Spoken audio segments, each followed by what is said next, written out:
अस्सलाम वालेकुम बच्चा party. How are you everyone. आप लोगों के साथ मोहम्मद अली इज़ हेयर। और बच्चा पार्टी के साथ बात करने का मज़ा ही बहुत आने वाला है। And let me do a little bit of my introduction before I start. मेरा नाम मोहम्मद अली है। मैं एनएलपी ट्रेनर हूँ, बॉडी लैंग्वेज मास्टर ट्रेनर हूँ। पाकिस्तान का पहला बॉडी लैंग्वेज मास्टर ट्रेनर था। उसके बाद मैं लाइफ कोच हूँ, कैरियर कोच हूँ, मैं ह्यूमन इंजीनियर हूँ और मैं चेंज एजेंट हूँ। आज बच्चा पार्टी के इस प्लेटफॉर्म से बच्चा पार्टी की ऑडियंस के साथ बात करें। और टॉपिक भी जो है उन्होंने बड़ा ही मज़ेदार टॉपिक दिया, ठीक है, कि आजकल ये जो कोरोना वायरस की वजह से सिचुएशन चल रही है, इसमें हम बच्चों के साथ कैसे डील करें और उनके मसाइल को कैसे लेकर चलें। तो मुझे ये ख्याल आया कि यार ये तो मेरा बच्चों के साथ, बच्चे मेरे सबसे क्लोज़ हैं। बच्चे जो है ना वो मेरे बड़े अच्छे दोस्त हुए थे। अच्छा, मैं बचपन से ही बच्चों का मैग्नेट रहा हूँ। कल मैंने अपने छोटे बेटे को, मेरा सबसे छोटा बेटा माशाल्लाह 8 साल 9 साल का हो गया है, उसके और बड़े बच्चों में फ़र्क काफ़ी है, तो हमारे घर में एक खिलौने की तरह है। तो वो कल ना मैंने उसको कहा, मैंने कहा यार बेटा आपने कोई ना एक्टिविटीज़ बनाओ, मुझे बताओ कि आप क्या क्या एक्टिविटीज़ करना चाहते हो। अच्छा, उसका जो बड़ा भाई है, मेरा बड़ा बेटा जो है वो तकरीबन दोनों में वो तकरीबन 17 साल का है। तो वो कई दिन वो क्रिकेटर है, क्रिकेट खेलता है। तो वो कई दिन से कोशिश कर रहा था। मुझे कहने लगा कि अब्बू आप मुझे चलें और मुझे जाकर ना एक वो बॉल लेकर दें। वो हैंगिंग बॉल होती है जिसके अंदर सुराख हुआ होता है, तो सुराख से वो हैंग करके फिर उससे वो बैटिंग करते हैं। तो मुझे कहने लगा कि अब्बू आप मुझे वो बॉल लेकर दें, मेरे से ना वो बॉल मिल नहीं रही मुझे। मैंने कहा अच्छा। अभी हम लोग सोच रहे थे बेटा अब तो सब कुछ बंद है, आजकल तो कुछ भी नहीं मिल रहा, तो कहाँ से मैं लेकर दूंगा। तो मेरा छोटा बेटा, वो जो कल जिसकी मैं बात कर रहा हूँ, रैयान उसका नाम है, बड़े बेटे का नाम मेरे राहिद है। तो छोटा रैयान आया और आके मुझे उसको कहता है राहिद भाई।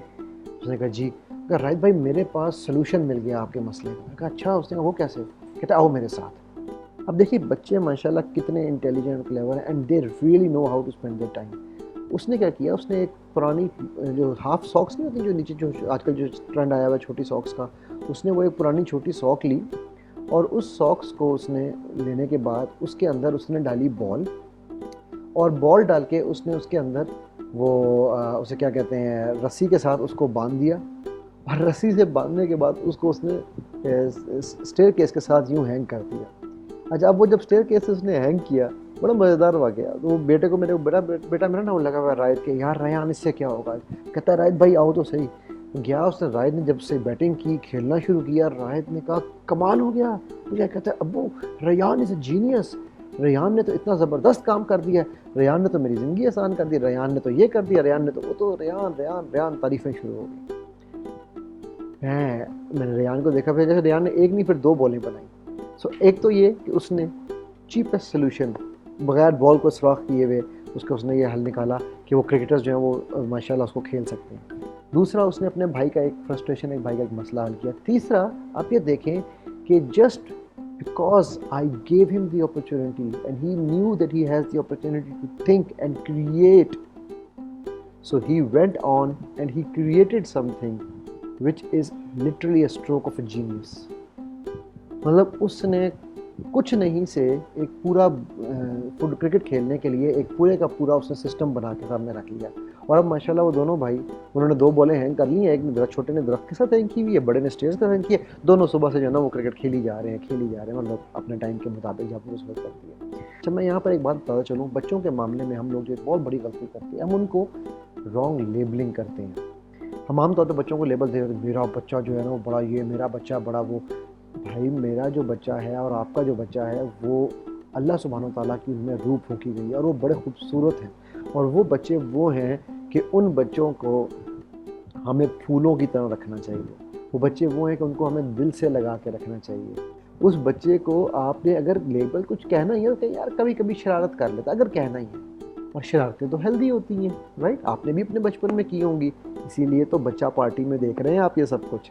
सो एनीवे, तो उसने रेयान को मैंने माशाल्लाह। अच्छा, फिर रेयान ने एक और काम किया। उसने मुझे कहने लगा, कहता है अब्बू मुझे यार ये बताएं कि मैं बहुत बोर हो रहा हूँ, मैं क्या करूँ।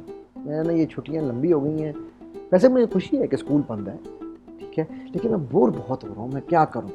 मैं कहा बेटा ये तो कोई मसला ही नहीं है, you know you are a genius. अच्छा, मैंने उसको हमेशा शुरू से ये जो है ना एक लेबल ये दिया है उसको कि बेटा यू आर अ जीनियस। तो वो माशाल्लाह आपसे पूछे ना रेयान हुआ यू, तो कहता है और Rayan I am a genius. और उसको साथ साथ ज़मीन पे भी रखा है, ये नहीं कि उसके दिमाग को चढ़ाया। तो मुझे एक दिन जब छोटा था मैं ये कहने लगा, अब्बू यार, अच्छा वो मेरे बाकी बच्चे मुझे अब्बू कहते हैं, वो मुझे अब्बा कहता है। मैं कह रहा अब्बा यार एक बात बताएं। मैं कहा जी बेटा। अब्बा ये जीनियस क्या होता है? मैं कहा बेटा genius is Rayan and Rayan is genius, so they are both the same. Oh okay okay okay, मैं समझ गया, ठीक है, चला गया उसके बाद। तो अभी जब मैं उससे बात कर रहा होता हूँ तो मैं कहता हूँ बेटा Rayan, not only that you are a genius, you are the best hafiz, the best qari, the best Muslim, the best mathematician, the best student, the best son, the best brother, तो मैं उसको हर चीज़ का ये लेबल दे रहा होता हूँ। अच्छा वो खुद ना कि दफ़ा कहता यार अब्बू ऐसे एक बात बताऊँ, ये जब आया ना नया नया यहाँ पर हम दुबई होते थे, हम 21 साल बाद मैं वापस आया हूँ, तो जब मेरा बेटा नया नया आया तो उसको स्कूल में जब गया तो उसकी टीचर ने मुझे फ़ोन किया, उसने कहा ये मैथ्स के टेबल्स याद नहीं कर रहा, ये जो है ना ये फेल हो जाएगा मैथ्स में। मैंने कहा अच्छा, हाँ हाँ ये बिल्कुल उसको टेबल्स याद नहीं हो रहे। मैंने कहा मैंने टीचर से कहा, मैं कहा टीचर ये आप उसके सामने तो नहीं कह रही? नहीं मैंने उसको भी बताया कि तुम फेल हो जाओगे। मैंने कहा ठीक, एक सेकंड। मैंने बेटे को बुलाया, मैं कहा रेयान बेटा ज़रा उसकी क्लास में। मैं कहा टीचर, मैं उसको बुलाया, मैंने उसको सीने से लगाया टीचर के सामने, और मैंने कहा रेयान आपकी टीचर कह रही हैं कि अगर आपने टेबल्स याद ना किए तो बेटा आप मैथ्स में फेल हो जाएंगे, बेटा आप फेल हो जाना और टेबल्स बिल्कुल याद ना करना। कहता जी अबू। मैं कहा हाँ। टीचर ने कहती आप क्या बात कर रहे हैं? मैंने कहा मेरी बहन, आप मेरे बच्चे को मेरे सामने एक फेलियर का लेबल दे रही हैं, उसके माइंड में ये थॉट डाल रही हैं कि तेरा बाप की प्यार, तेरे बाप की मोहब्बत तेरे पास और फेल होने से लगी हुई है। I am sorry, it doesn't work like that. क्या बेटा, और मैंने उसको टीचर को मैं कहा मैडम मेरे इस बेटे के पास और फेल होने से ये मेरा बेटा ही रहेगा, ये पास होगा तब भी मेरा बेटा, ये फेल होगा तब भी मेरा बेटा, ये फर्स्ट आएगा तब भी मेरा बेटा, ये लास्ट आएगा तब भी मेरा बेटा, ये सेकंड आएगा तब भी मेरा बेटा है, और ये सेकंड लास्ट आएगा तब भी मेरा बेटा है। तो ये मेरा बेटा पहले है, इसका result does not define my relation with him. So Rayan, I love you my son, and I know one thing, you are a genius and you love maths, don't you? जी अबू, यस आई लव। आपको मैं यकीन दिलाऊं कि exactly 3 महीने बाद वो मेरे पास आया और आगे मुझे कहता है अबू मुझे लंबी सी एक स्टेटमेंट लिख के दें। 2 लाइन उसने पूरी जो होती है, ये जो मैथ्स वाली डब्बों वाली किताब होती है, उसने वो जो उसमें बॉक्सेस वाला जो मैथ्स बॉक्स होते हैं उसके वाला पेपर वो लेके आया और लाके मुझे कहता है अबू ये जो है ना, बल्कि ये मेरे पास पड़ी हुई है उसकी ये कॉपी ना, इस तरह की जो कॉपीज़ होती हैं मैथ्स वाली। मुझे कहता है अबू इसके ना आप एक कोने से लेके दूसरे कोने तक पूरा एक ऊपर ना रो लिख दें और एक नीचे रो लिख दें। अच्छा मैंने उसकी रोज़ लिख के उसको दे दी। मैंने कहा अब क्या करोगे? कहता है आप देखें ना, जितनी देर में आप कैलकुलेटर पकड़ें और आप उसको टोटल करें। अच्छा मैं भी कैलकुलेटर पर टोटल करने लगा तो उसने उससे पहले मुझे ठक करके जवाब लिख दिया, कहता ये आंसर है। मैंने कहा ये तूने कैसे किया? कहता है Abu I'm a genius and I love maths. So all what I did with the child was I just turned his focus towards being genius, loving a subject and bringing out the best. अब होता क्या, हम अपने बच्चों को खुद कह रहे होते हैं वो यार बेटा तुम्हारा जो है ना मैथ्स अच्छा नहीं, मैथ्स बड़ा मुश्किल है बेटे, पढ़ोगे नहीं तो फेल हो जाओगे। अब वो बच्चा क्या कहता है, मैथ्स मुश्किल है, मैं पढ़ूंगा नहीं तो फेल हो जाऊंगा। Energy flows where attention goes, इस बात को याद रखिएगा, जो आप सोचते हैं आपका ध्यान उसी की तरफ जाता है। सो ये कुछ चीज़ें मैं इसलिए, क्योंकि मैं पेरेंट्स के साथ आई एम होपफुली, जिस तरह भी मैसेज आ भी रहे हैं कि कुछ पेरेंट्स के साथ जितना, अच्छा भाई तो जितना आप लोग मेरे साथ इसमें कंट्रीब्यूट करेंगे उतना ही मज़ा आने वाला है। अच्छा ये अहमद साहब ने बड़ा अच्छा सवाल पूछा है कि how can you motivate kids to indulge in physical activity instead of watching TV all day. So Ahmad sahab आपके सवाल की तरफ आते हुए है वो एक मुझे शेर याद आ रहा है कि फरिश्ते से बेहतर है इंसान बनना मगर इसमें पड़ती है कुछ मेहनत ज़्यादा। सो मैं डेली बिला नागा, मैंने अभी भी इस वक्त अभी लाइव शुरू करने से पहले 5 मिनट पहले मेरी बेगम मुझसे लड़ रही थी कि आप क्या करते हैं। कल हमने बच्चों ने मिलके, मैंने और बच्चों ने मिलके एक प्लेट और एक मग भी तोड़ा है। वैसे भाई दबे हम क्रिकेट खेलते हैं घर में, हम फुटबॉल खेलते हैं, हम बाहर जाके जैसा वो बच्चा 10 की लड़का कर रहा है तो हम वो कर रहे होते हैं। तो जब मैं कर रहा होता हूँ हम वॉक करने चले जाते हैं। जब मैं कर रहा होता हूँ तो मेरे साथ मेरे बच्चे भी खेल रहे होते हैं। आई मेक श्योर कि अगर वो 6 घंटे टीवी देख रहे हैं या 4 घंटे, वैसे तो टीवी में ऐसा करना घर में देखते कोई नहीं, मोबाइल पे कोई चीज़ देख ली उन्होंने देख ली, तो अगर वो 4 या 5 घंटे उस पर बैठे हुए हैं ना तो कम से कम 1.5 से 2 घंटे दिन के उनके मेरे साथ फिजिकल एक्टिविटी में गुजरे। और मैं खुद उनके साथ फुटबॉल खेलता हूँ, उनके बाहर जाने की ज़रूरत नहीं, घर के अंदर ही खेल सकते हैं। तो मैंने कहा कल हमने एक मग और एक प्लेयर थोड़ी बेगम मेरी बड़ी नाराज़ थी, ऐसा यार छोड़ देना भाई तेरी मेहरबानी, खेलने दे बच्चे हैं। और इसी तरह हमने आज जो है वो आज बेचारी सोई हुई थी तो हमने उसको उठा दिया शोर कर करके ना। वो क्या करें, थोड़ा बहुत तो बच्चों के साथ खेलना पड़ता है ना। ठीक है, बच्चों में पढ़ाई का शौक़ कैसे पैदा करें? सानिया यासर ने सवाल पूछा। सानिया मैं आपका जवाब देता हूँ, पहले मैं अहमद साहब का जवाब कंप्लीट कर लूँ। तो बात यह है कि आपको खुद उनके साथ खेलना पड़ेगा, आपको उनके साथ एक्टिव होना पड़ेगा। आपको अगर अभी भी इस सिनेरियो में भी आप उनको टाइम नहीं देंगे तो फिर कब टाइम देंगे? तो ओके, नेक्स्ट क्वेश्चन जो है वो सानिया यासर का है कि बच्चों में पढ़ाई का शौक़ कैसे पैदा करें? बच्चों में पढ़ाई का शौक़ पैदा करने के लिए उनको शुरू से किताब से दोस्ती सिखानी थी। आपने उनको किताब से अगर डरा के बिठाया है कि किताब है, खौफनाक चीज़ है, तो वो इल्म को शौक़ नहीं रखेंगे। आप उनके सामने खुद किताब लेकर बैठें, उनको ये पता चले कि मेरे जो भाभी हैं, बड़े भाई की वाइफ, उन्होंने जब उनके बच्चे पैदा हुए, मैं इसके ऊपर कई दफ़ा अपनी वीडियोज़ में भी ये बात बता चुका हूँ, तो उन्होंने उनके बच्चों को पैदाइश से जो तोहफ़े देने शुरू किए, वो तोहफ़ा ये था कि वो चाहे वो 2 महीने का भी था ना तो उसको किताब ला के पकड़ा देनी, वो इतनी मोटी, और मुँह में किताब रखनी चूसने की जगह। इसी तरह उन्होंने उसको किताब देना टू एन एक्सटेंट कि by the time he was 7 years old he had read all the classics, Shakespeare और क्या डेविड कॉपरफील्ड, टॉम सॉयर, मतलब ये सब वो 7 साल की उम्र में पढ़ चुका था। ठीक है, एब्रिज्ड फॉर्म थे, थो वॉट, पढ़ तो लिए थे ना। सो पहली चीज़ ये कि हमने उनको वो चीज़ उनको हमने देनी है कि हम उनको बताएं, उनको किताबें हम ला कर दें और हम उनके साथ बैठ के किताबों के ऊपर हम उनके साथ टाइम स्पेंड करें। सो ये बहुत इंपॉर्टेंट एस्पेक्ट है जिसका हमने ख्याल करना है। सो जब हम ये करेंगे तो उनमें ऑटोमेटिकली शौक़ आएगा। और दूसरा, उनको ये बताएं कि बेटा आपका result does not define you, I love you unconditionally. और आप कर रहे होते हैं, मज़े की बात यह है कि your love for them is unconditional, it's just. एक और मैं आपको बहुत बड़ी बात बताऊँ, बच्चों को सीने से लगाना सीखें। As a body language trainer मैं आपको बताता हूँ, जब आप किसी को फिजिकली इस एरिया में टच करते हैं, उसको हग करते हैं, तो सेरोटोनिन, ऑक्सीटोसिन प्रोड्यूस होते हैं जो कि hormones of love and affection है। बच्चों को इस जगह पर चूमा करें, माथे पे, स्पेशली जब वो सो रहे हों। सोते हुए उनके कान में कहें बेटा आई लव यू, बिकॉज वो उनके एक्चुअल एनर्जेटिक जो एनर्जी वर्ल्ड है ना, उनका अनकॉन्शियस वर्ल्ड, उसमें जा रहा होता है। उनको बताएं मेरी जान आई लव यू। सुलाते हुए सोने के बाद उनको चूम लिया करें, दिन में उनको हग करें। बच्चा बड़ा भी हो जाए तो फ़र्क नहीं पड़ता।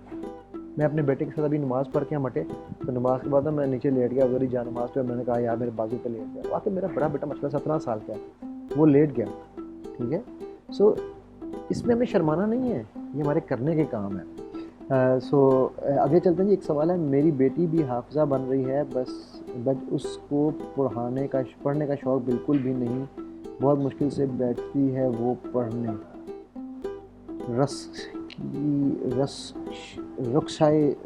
रुखसा चुपताई, अच्छा नाम आपका थोड़ा सा, मैंने ऐनक नहीं पहनी तो नाम पढ़ने में थोड़ी सी प्रॉब्लम हो रही है, उसके लिए माज़रत चाहूँगा।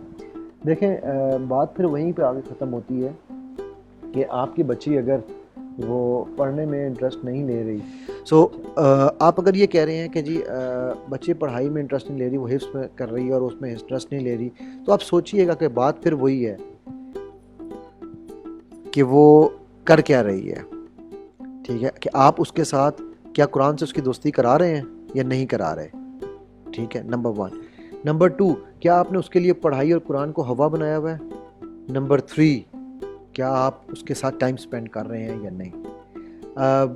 अगला सवाल है रफ़ीक साहब का, nowadays kids are on long vacation and losing interest in every activity, how to keep them engaged and motivated. Sir ये रफ़ीक साहब, रफ़ीक भाई, ये वही सवाल है जो दोबारा जो पहले आपने पूछा गया। मैं चलिए आपको थोड़े से टेक्निकल चीज़ों की तरफ हम चलते हैं। देखिए, एक बात याद रखिएगा, बच्चे का जो जहन है ना वो बहुत ज़्यादा एक्सपेंडेबल है, उसके अंदर बहुत सारी एक्टिविटीज़ पॉसिबिलिटीज़ हो रही होती हैं। मैं एक बात आपसे बाहर बहुत ज़्यादा मुद्दबाना तरीके से रिक्वेस्ट करूँगा, आप बच्चों के साथ टाइम स्पेंड करें, उनके डे को प्लान करें। मैंने अपने बड़े बेटे के लिए क्या किया, मैंने बेटे के लिए एक टाइम टेबल हमने बनाया है, आवरली बेस पे नहीं, 30 मिनट्स की बेस पे। हर 30 मिनट्स की एक्टिविटी हमने उसकी लिख दी है। सो ही नोज़ किस टाइम पे उसको मैथ्स पढ़ना है, किस टाइम पे उसको क्या कहते हैं अपना इंग्लिश पढ़नी है, किस टाइम पे उसको। अच्छा, उसको मैंने मिक्स एंड मैच भी किया हुआ है कि अगर उसने 1 घंटा पढ़ लिया है तो उसको आधे घंटे की ब्रेक है जिसमें वो अपना जो मर्ज़ी यूट्यूब देखे, जो मर्ज़ी देखे। फिर उसके बाद उसको 1 घंटा जो है उसने 2 घंटे पढ़ा, तो फिर उसको आधे घंटे की ब्रेक है, उसमें वो मेरे से क्रिकेट खेलता है जिस तरह मैं बता रहा था। फिर उसने अगर हमने पढ़ लिया तो उसने अगला, इस तरह उसको हमने पूरा एक time table, and we have agreed to a time table. उस टाइम टेबल को एग्री करके वो बच्चा उसको लेके फॉलो कर रहा है, और अल्हम्दुलिल्लाह वो बोर नहीं हो रहा। जो छोटा बेटा है मेरा, उसके साथ वो उसको, मैं जब भी वो मेरे पास आता है ना, आके मुझे कहता है अब्बू मैंने आपसे बात करनी, मैं कहा जी बेटा बैठ जाओ, मैं अपनी चीज़ें छोड़ के उसके साथ बात करने लग जाता हूँ। मैं अपने मोबाइल को, इस मोबाइल को छोड़ के उससे बात करता हूँ। बहुत इंपॉर्टेंट है कि हम इस मोबाइल को छोड़ें। क्यों? क्योंकि जब हम बच्चों को इंपॉर्टेंस नहीं देंगे ना, बच्चे कल को हमें इंपॉर्टेंस नहीं देंगे। फिर वो जो रूटीन बनी हुई है, सुबह फजर पे इंशाल्लाह वो मेरे साथ उठते हैं माशाल्लाह सारे, ठीक है। उस रूटीन को हम फॉलो कर रहे हैं, हमने एक रूटीन एग्री की है, और उस रूटीन को मैं भी फॉलो कर रहा हूँ। ये पॉइंट समझना ज़रूरी है। सेकंड पॉइंट, बच्चे के माइंड में चूँकि इतना कुछ बन रहा होता है, उसको चैनलाइज करें। अब मेरा बच्चा जो है उसको वो आर्टिस्ट भी है, उसको छोटा, उसको ड्राइंग का भी शौक है, ठीक है। तो वो ड्राइंग करने के लिए अपनी चीज़ें जो बना रहा होता है। अच्छा, फिर एक बहुत बड़ा फैक्टर याद रखिएगा जो हम नहीं करते, जिसमें हम बहुत कंजूस हैं, अप्रिशिएट करें। ये चीज़ें जो हैं ये बड़ी इंपॉर्टेंट हैं कि हम बच्चों के साथ एक सिस्टम को एग्री करें और उस सिस्टम के मुताबिक उसको लेकर चलें। अच्छा, आप उनकी छोटी छोटी लर्निंग्स पे काम करें। मसलन being a body language trainer, मैं आपको ये कहूँगा कि आप उनकी बॉडी लैंग्वेज पे काम करें, खुद करें या उनको नॉलेज दिलवाएं। अच्छा, एक सेकंड, यहाँ पर एक सवाल अगला आया है अहमद जावेद साहब का कि how to identify the kid is either a bully और being bullied, if the answer is yes how do we address it. और अगला है अमरीन ज़हरा का, आप काइंडली अपनी एक्सपर्टीज़ के हवाले से हमारे गाइड करें कि बच्चों की बॉडी लैंग्वेज को कैसे रीड कर सकर कि हम एज पेरेंट रिएक्ट करें। ओके, बहुत अच्छा सवाल पूछा है अमरीन आपने। मैं पहले अमरीन का करता हूँ। अहमद साहब, बुली का जो है वो थोड़ा सा लंबा हो जाएगा, इसलिए मैं पहले बेसिक चीज़ें आपको बताता हूँ।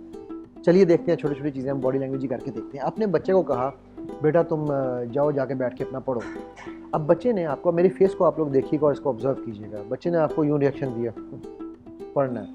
अब आपको ये लगा ये तो बदतमीज़ी कर रहा है। वो एक्चुअली बदतमीज़ी नहीं कर रहा था, वो एक्चुअली कंटेम्प्ट शो कर रहा था। मुझे पढ़ाने लगे हैं, पढ़ के दिखाता हूँ। ये एक साइड ऑफ द लिप अगर रेज कर रहा है तो कंटेम्प्ट शो कर रहा है। अब वो कंटेम्प्ट जो है वो बर्तरी की हो सकती है, वो कंटेम्प्ट इस चीज़ की हो सकती है कि मैं आपको डॉज कर जाऊँगा, ठीक है। वो कंटेम्प्ट इस चीज़ पे भी हो सकती है कि मैं, आप कर लो जो करना है, मैंने तो नहीं करना। अच्छा, आपने बच्चे से कहा कि यार बेटा तुम्हें मैथ्स पढ़ना है या साइंस पढ़नी है। मैथ्स के ऊपर उसने कहा,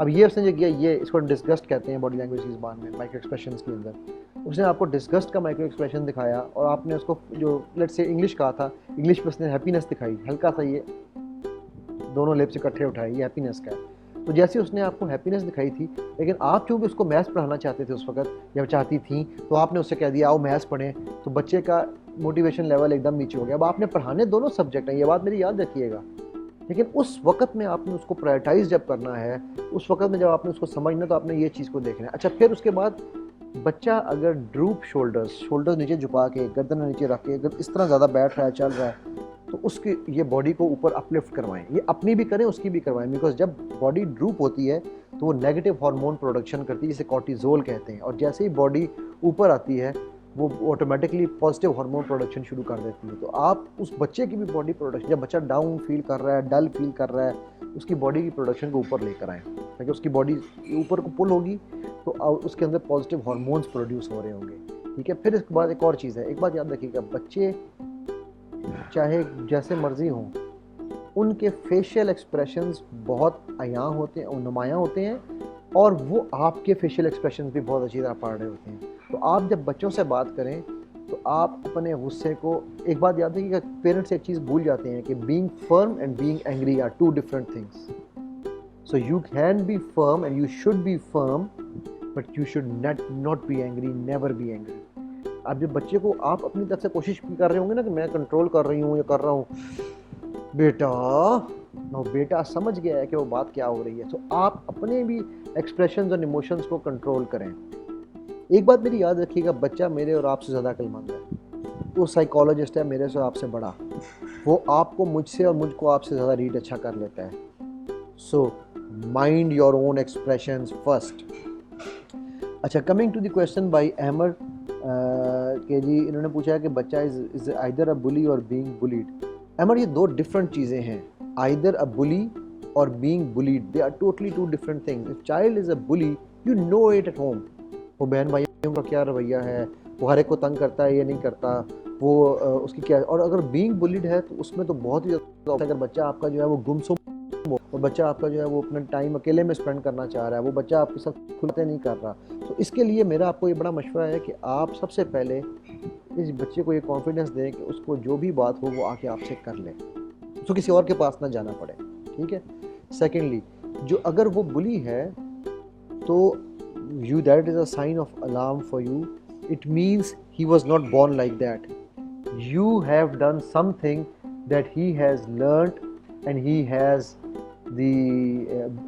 developed that ability by seeing things happening at home. So if you were bullying at home, even if your wife or your friends or somebody, your child has definitely learned that bullying from you. Keep this in mind, please. Rafiq साहब का question है, what are those top basic micro expressions we should adopt as regular practice. Okay, बहुत अच्छा सवाल पूछा है रफीक साहब आपने। The basic micro expressions are being straight faced, which is called no expression at all, be expressionless when you are dealing with something that is not pleasant for you. इससे आप समझते हैं कि आप खुश नहीं हैं, तो अगर आप खुशी नहीं, गुस्से का इजहार करने से बेहतर है कि आप स्ट्रेट फेस रहें। हम कहते हैं एक्सप्रेशन लेस फेस। अगर आप बच्चे की खुशी का इजहार करें तो हैप्पीनेस को अपने चेहरे पर लाएं। Bring happiness, bring smile, because when you bring smile, serotonin starts producing in your body, and when you touch your child, oxytocin and serotonin starts producing there, and you get a better connection. So please make sure the expression of happiness, the expression of smile, the expression of love, hug your child, very important. Physical touch is very, very important. When you are touching your child physically, you are actually producing a bond between him and yourself. तो इन चीज़ों को आप ख़ास तौर पर ज़हन में रखिए। Avoid the expressions to be avoided. Contempt, one side of the lip corner raised, is called contempt. Expression to be avoided, disgust. Expressions, these two are very dangerous expressions, always to be avoided.